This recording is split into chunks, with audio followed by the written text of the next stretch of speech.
ইন্নাল্লাযীনা আমানু ওয়া আমিলুস সালিহাতি কানাত লাহুম জান্নাতুল ফিরদাউসি নুজুলা।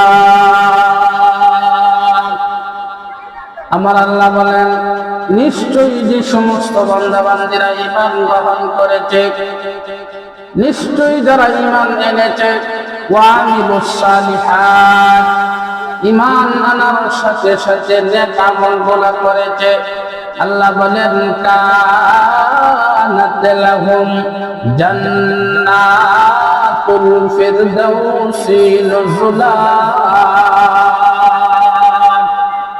আল্লাহ বলেন, এমন ঈমানদার বান্দী আর বান্দার জন্য আমি আল্লাহ জান্নাতুল ফিরদাউস বানায় রাখছি। এই সমস্ত বান্দা বান্দীদেরকে আমি জান্নাতুল ফিরদাউসের মেহমান বানাইবা। ঈমান আনার সাথে সাথে নেক আমল করতে হবে। আল্লাহ পাক রব্বুল আলামিন কোরআনুল কারীমের সূরা নাহলের আয়াতে বলেন, যে আয়াতে কারীমা আমি আপনাদের সামনে তিলাওয়াত করেছি, আল্লাহ পাক রব্বুল আলামিন বলেন, মান আমিলা সালিহান মিন যাকারিন আও উনসা وهو مؤمن فلنحيينه حياة طيبة। আমার আল্লাহ বলেন, মান আমিলা সালিহান, ও দুনিয়ার বান্দা বান্দীরা, মান যে ব্যক্তি, মান আমিলা সালিহান, যে ব্যক্তি নেক আমলগুলা করবে, মিন যাকারিন আও উনসা, হোক না সে পুরুষ অথবা মহিলা, হোক না সে নারী অথবা পুরুষ।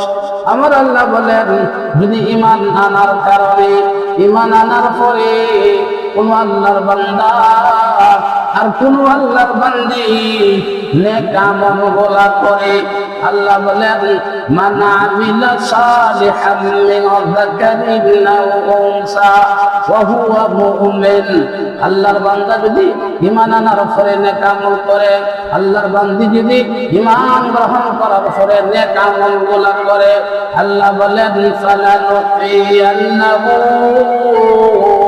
হায়াতান তাইয়্যিবা। আমার আল্লাহ বলেন, এমন ঈমানদার আর এমন ঈমানদার বান্দির জন্য এদের জীবনকালে আমি হায়াতান তাইয়্যিবা মানে মুবাশশিরিনে কিরামকে সুখের জিন্দেগি দান করব। সুবহানাল্লাহ। ঈমানদার বান্দা অথবা বান্দি, হোক সে পুরুষ অথবা মহিলা, ঈমান গ্রহণ করার পরে যদি সে নেক আমলগুলো করে, আল্লাহ বলেন হায়াতান তাইয়্যিবা, এদেরকে সুখময় জীবন দান করব। আমরা সুখময় জীবন বলতে কি বুঝি আমরা, আর মুফাসসিরিন কিরামগণ কি বুঝাইছেন কোরআনুল কারীমের এই আয়াতের ব্যাখ্যায় মুফাসসিরিন কিরামগণ লেখছেন, সুখময় জিন্দেগির নাম কি? আমরা আমাদের সমাজের মধ্যে একটা কল্পনা আর জল্পনা আছে, যারা সম্পদশালী, যারা টাকাওয়ালা, আমরা মনে করি এরা অনেক সুখী আছে। যাদের বাসা বাড়ি বিল্ডিং করে ফেলেছে, আমরা অনেকেই মনে করি এরা অনেক সুখে আছে। যাদের কোনো অসুখ নাই, যাদের মধ্যে কোনো বিপদ আপদ নাই, আমরা মনে করি এরা সুখে আছে। আসলে এর নাম সুখ না। আসল সুখ হইল স্বামী এবং স্ত্রী যে ঘরের মধ্যে সুখে শান্তিতে কোনো ঝামেলা নাই, কোনো ঝগড়া ফাসাদ নাই, একজনকে ছাড়া আরেকজন থাকতে পারে না, একজনকে ছাড়া আরেকজনের ভালো লাগে না। যেমন ভাবে নাকি আলী এবং ফাতিমা রাদিয়াল্লাহু তাআলা আনহার জীবন ছিল, ঠিক তেমনি ভাবে বর্তমান সময়ের মধ্যে যে সমস্ত ফ্যামিলির মধ্যে যে সমস্ত স্বামী এবং স্ত্রী একজন আরেকজনের জন্য জান এবং প্রাণ না গায়ে থাকতে রাজি, এরপরেও স্বামীর কথা অমান্য করতে রাজি না, এই জিন্দেগির নাম বলা হয় সুখময় জিন্দেগি।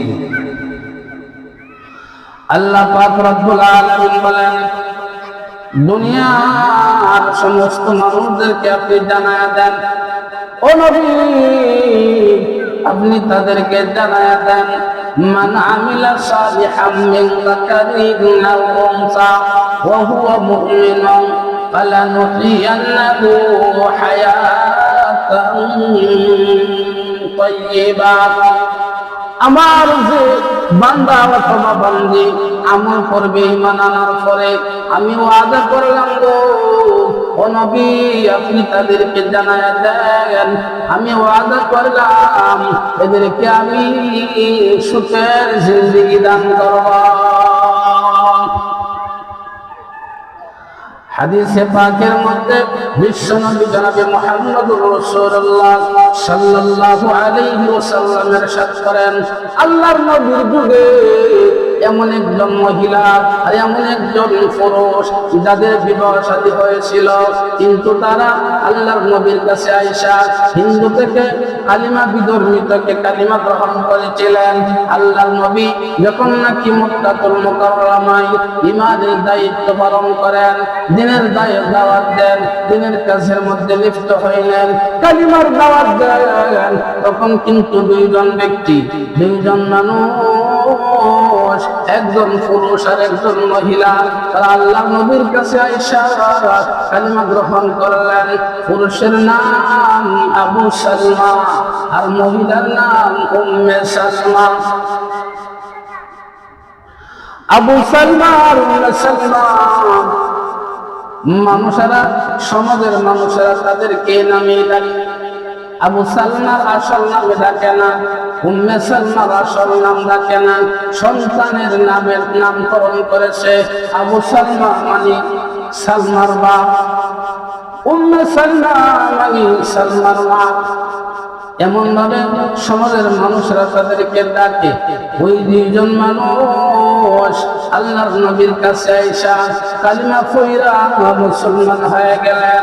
যখন নাকি আবু সালমা মুসলমান হয়ে গেলেন, উম্মে সালমা মুসলমান হয়ে গেলেন, তখন কিন্তু তাদের সমাজের মানুষ, তাদের গোষ্ঠীর মানুষ, আবু সালমার গোষ্ঠীর মানুষেরা আবু সালমার বাচ্চা ছাড়া আবু সালমাকে অনেক মারপিট করেছে কালিমা ছেড়ে দেওয়ার জন্য।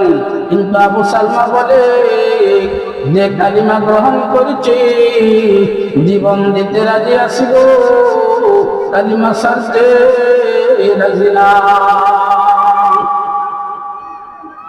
ঠিক তেমনি ভাবে উম্মে সালমার গোষ্ঠীর মানুষেরা তার বাচ্চা ছাড়া, ওই মহিলার বাচ্চা ছাড়া উম্মে সালমাকে অনেক বুঝাইছে কালিমা ছেড়ে দাও, কালিমা ছেড়ে দাও, কালিমা ছেড়ে দাও। উম্মে সালমা বলে না না, যে নবীর হাতে হাত দেখিয়া আমি কালিমা পড়া মুসলমান হয়ে গেলাম, ওই কালিমা আমি আর ছাড়তে পারি না। শুধু তাই নয়, উম্মে সালমাকেও তার গোষ্ঠীর মানুষের অনেক মারপিট করেছে, কিন্তু স্বামী যেহেতু কালিমা ছাড়ে না, স্ত্রীও কালিমা ছাড়তে রাজি না। দুইজন মানুষ স্বামী আর স্ত্রী কত সুন্দর সংসার পরিচালনা করে। আল্লাহর নবী বলেন, ওদের সংসারের অবস্থা বর্ণনা করেন, উম্মে সালমাকে ছাড়া আবু সালমা বাঁচে না, আবু সালমাকে ছাড়া উম্মে সালমা বাঁচে না। এমনকি কিতাবের মধ্যে লেখেন ওরা একসাথে একই প্লেটে বসে খাবার খায়, একজন আরেকজনের মুখের মধ্যে লুকমা ওঠায় দেয়। আল্লাহর নবী বলেন, ও আমার মায়ার উম্মতেরা, তোমরা যদি স্বামী এবং স্ত্রী যারা আছো খাবার খাইবার সময় যদি একই প্লেটে বসে খাবার খাও, তোমাদের মধ্যে মোহব্বত পয়দা হবে, ভালোবাসা পয়দা হবে। এমনকি একজন যদি আরেকজনের মুখের মধ্যে লুকমা ওঠায় দাও। আল্লাহর নবী বলেন, স্ত্রী যদি স্বামীর মুখের মধ্যে যে পরিমাণ লুকমা উঠায়া দিল, আল্লাহর নবী বলেন এই পরিমাণ খাবার যদি পাল্লায় উত্তোলন করা হয়, পাল্লায় উঠানো হয়, যে পরিমাণ ওজন হবে, এই ওজন বরাবর যদি একজন মহিলা আল্লাহর রাস্তায় স্বর্ণ দান করেন, এই খাবারের ওজন পরিমাণ যদি একজন মহিলা আল্লাহর রাস্তায় স্বর্ণ দান করে দেয়, এই ওজন পরিমাণ স্বর্ণ দান করার কারণে যে পরিমাণ নেকি হবে, আল্লাহর নবী বলেন, ও আমার মায়ের উম্মতেরা লক্ষ্য করে শোনো, একজন মহিলা তার স্বামীর মুখের মধ্যে যে খাবার গলা উঠায়া দিল, যে পরিমাণ যে ওজনের খাবার উঠায়া দিছে, এই পরিমাণ স্বর্ণ যদি আল্লাহর রাস্তায় দান করে, যেই পরিমাণ নেকি হবে, একজন মহিলা তার স্বামীর মুখে খাবার উঠায়া দেওয়ার কারণে তার আমলনামায় ঠিক সেই পরিমাণ নেকি দেওয়া হবে। সুবহানাল্লাহ। কিন্তু আমাদের সমাজের কি অবস্থা, স্বামী এবং স্ত্রীর মধ্যে কি পরিমাণ মহব্বত, এইগুলা নজির দৃশ্য এখন আর শোনা যায় না, দেখা যায় না। কারণ শয়তান 24 ঘন্টায় স্বামী এবং স্ত্রীর মধ্যে ওয়াসওয়াসা দিয়া উভয়জনকে দূরে সরায় রাখতে চায়। 24টা ঘন্টায় শয়তান উভয় অন্তরের মধ্যে ওয়াসওয়াসা দিয়া